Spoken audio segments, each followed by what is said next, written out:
يا صباح الخير، يا صباح السعادة، أجمل صباح على أجمل متابعين، على أحلى ناس في حياتي. ازيكم عاملين ايه؟ يا رب كلكم تكونوا بخير. كل سنة وحضراتكم طيبين. خلاص بقى العيد على الأبواب، ما عادش اللي فاضل إلا يومين، ولا بص ده هو يوم واحد. كل سنة وحضراتكم طيبين. كنا أول كده يعني من شهر كنا بنقول خلاص يا ولاد رمضان على الأبواب، ورمضان خلص بسرعة، وكان كله بركة وكان كله خير وكان شهر زي العسل. المهم وحشتوني، ربنا يديمكم نعمة في حياتي. متشكرة جدا لكل الناس الأمارات الجميلة اللي دخلت في نورت قناتي. ما تحرمش منكم أبدا، ولا تحرم منكم منتاتكم الجميلة وكلامكم بصوا القمر اللي بتنوروني بيه وتشرفوني بيه.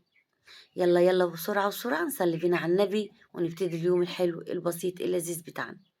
لسه بتغسلي سجاد؟ اه لسه بغسل سجاد. بصوا يا ولاد، اصل انا عندي حاجة كده يعني ايه، عندي حاجة في غسيل السجاد ده. لازم كده كل شهر اخرج سجادي واغسله، مش عارفة ليه. عندي وسواس قهري كده. المهم ان انا كنت غسلها قبل رمضان، مفيش بحاجات بسيطة، وفرشته طبعا. فقلت بقى ايه، لا والله العيد هيجي لازم نظبط الدنيا ونغسل سجادنا كده، وعلشان خاطر كل حاجة تبقى نظيفة وحلوة. فزي ما انتم شايفين ما شاء الله الحمام واسع، واخد سجادة كبيرة. السجادة دي بفرشها في الصالة كده، و فالمهم عمالة اغسل بقى كده، والمية اللي بتقع مني على البلاط بمسكها كده ايه، اظبطها كده واعصرها. فالمهم اليوم حلو، اليوم لذيذ. صلوا على النبي، نسينا نصلي على النبي عليه افضل الصلاه والسلام. وحطوا لي اللايك وحطوا الاشتراك لو نسيتوا. ما تحرمش منكم ابدا، ولا تحرم من كومنتاتكم الجميله. هتعملي ايه هنا؟ هعمل ايه؟ اللهم صل وسلم على سيدنا محمد. معايا كده حوالي 2 كيلو سمنه نباتي عاديه، ومعايا كيلو قشطه. تمام تمام. هنمسك القشطه دي بحطها في الفريزر علشان تبقى متماسكه، علشان نعرف نخضها يعني ايه، نخرجها او نحولها كده لسمنه بلدي. يبقى القشطه بنحولها لسمنه بلدي ازاي؟ بتحطها في الفريزر حوالي ساعه او اتنين، بتبقى متماسكه كده.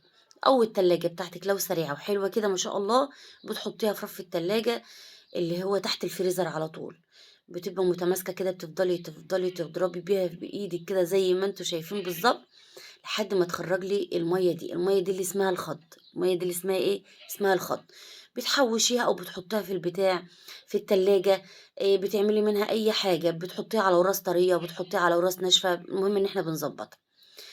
المهم ان انا هنا خلاص خلصتها، وبعمل في البرامل دي، في البرام ده ليه بعمل فيه؟ علشان خاطر هحط فيه الرز المعمر، يبقى مكانه كده حتة سمنة، مش عارفة ايه، شوية الخض. المهم ان انا نقع الرز المعمر بتاعي، بحب انقعه كده حوالي ساعتين تلاتة في اللبن زي ما حضراتكم شايفين.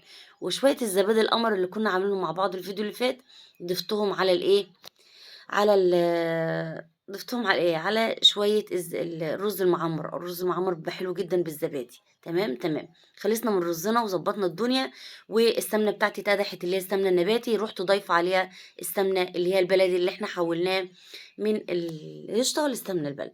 بتغلي غلوتين كده ومهديه عليها النار زي ما انتوا شايفين، لحد ما تروح كده، وبتروحي مطفية عليها وخلاص على كده. تمام تمام. طب انا بعمل ايه؟ هنحمر بقى جنبهم كده شوية بطاطس، وهنسلق شوية بيض وشوية بتنجان. أول يوم من رمضان ناكل الأكلة دي، وولادي بصراحة يعني ما كلوش منها. هم عايزين بقى حتة فرخية، حتة بطاية، حتة لحمة. ربنا يوسع علينا وعلى الناس كلها يا رب العالمين. المهم ان انتوا وحشتوني كتير كتير، وحشتوني بجد. ربنا يديمكم نعمة في حياتي. اتأخرت عليكم في الفيديو، او على ما نزلت لكم فيديو. بصوا، كانت يعني مش عايزة اقول لكم نفسية وحشة، وحاجة كده مش عارفة كان في ايه. استغفر الله العظيم يا رب. يا رب كده تبعد عننا اي هم وغم واي اكتئاب، وربنا يسترها علينا وعلى اولادنا. بوريكم الحوض الحلو ده، حلو لذيذ جدا كده، بتغسلي فيه الخضرة، وهو زي الحوض بالظبط اللي هو الحوض بتاع المطبخ. وما شاء الله كده، وكان حوالي ب30 جنيه. المهم ان احنا بنظبط يومنا كده، وعمالين نجهز في حاجتنا على الفطار. عملت العصير بتاعي، مش عارفة لسه ما عملتوش معاكم. نعمل عصير حلو قوي، هيعجب ولادك ان شاء الله، وهي عايزاكي تنفذي لهم بنفس الطريقه. هنا بقى بدل ما نفضل نقطع الموز على ايدينا، او انتي مثلا مفيش كبه، هتفتفتي الفراوله دي لحتت صغنطوطه، وكمان الموز لحتت صغنطوطه. هناخد نص الكميه اهو، بصوا، هنضربها في الخلاط على شويه لبن، او على شويه ميه عادي جدا، بس طبعا بتختلف كتير جدا جدا ان هي بتبقى باللبن، تبقى حاجة تانية يعني. عايزة اقولك كده، اقصد كده. حطينا السكر بتاعنا وعلى شوية ما شاء الله اللي هم الفواكه بتاعتنا، الموز على الفراولة، وضفت شوية اللبن بتوعي ضربتهم نص الكمية التانية أخدتها زي ما هي متقطعة كده. فين؟ في ما شاء الله كده في الدرع اللي قدامكم شايفينه ده. ورحت ضربة ايه الفراولة على اللبن، وهديتهم ضربتين نعمتهم كده وحطيتهم على القطع اللي هي بتاعة الفاكهة اللي أنا مقطعة. حلو أوي لذيذ وفظيع وجامد، وما شاء الله فيه قيمة غذائية فظيعة جدا جدا. هنا أنا هعمل ايه؟ مش عارفة والله. هعمل الدقة بتاعة البتنجان. جبت معايا حوالي 4 فصوص توم وعليهم فلفلتين كده.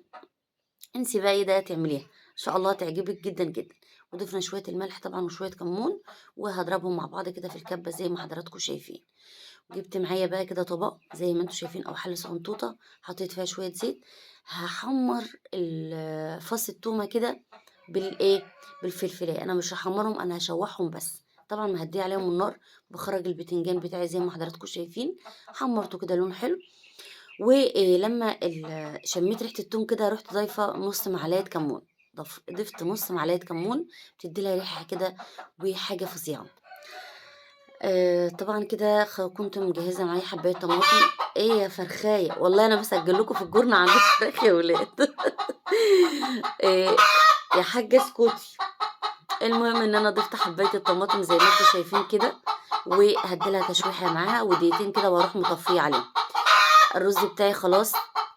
الرز بتاعي زي ما حضراتكم شفتوه ان انا ضفت عليه معلقتين سمنه من اللي احنا مسيحينهم وشويه زيت سقنطتين، وحطيته كده في الفرن بتاع البوتاجاز. طبعا انا واقفه هنا وحاسه ان انا قلبي مقبوض وفي حاجه هتحصل. بصوا الفرن بتاعي، بصوا ضرب، ربنا سترها ستر ربنا، والبرام فرع. مش عايزه احكي لكم اتشرخ من الجنب. فالحمد لله ربنا يسترها يا رب معانا يا رب العالمين. المهم ان انا هنا خلاص التتبيله بتاعه البتنجان حطيتها عليه كده وهو سخن، وهي كمان سخنه. وهنا معايا كان معايا لفه جلاش زي ما انتم شايفين. جبت معايا الصينيه بتاعه الفرن دهنتها. وطبعا معايا لفه الجلاش من اول ما اشتغلت معاكم في الفيديو، وانا كنت مخرجاها علشان خاطر تفك ودهنت.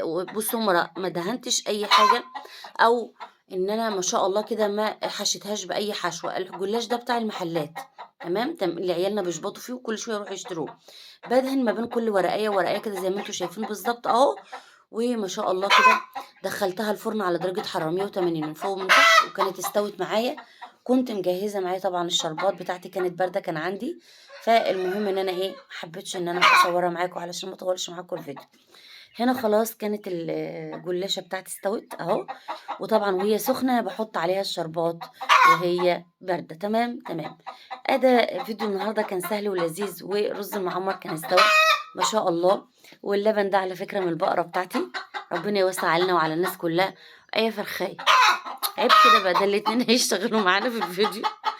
المهم عايزة احسسكم ان انتوا كده عايشين في جو هادي، جو ريفي. فكل سنة وحضراتكم طيبين ويا رب كلكم تكونوا بخير. أدا فيديو كان معاكم النهاردة. خلصت شغلي وظبطت الدنيا ورحت على الجرن بتاعي. فزي ما انتوا شايفين كده بحط للبط بتاعي. البط المسكوفي ده كان عنده كده اسهال وبطشم ومكسح.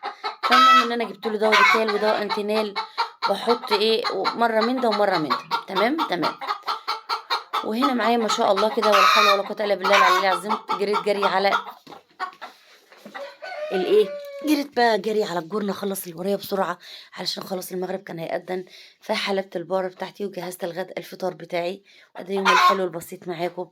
كل سنة وحضراتكم بخير، وكل سنة وانتم طيبين.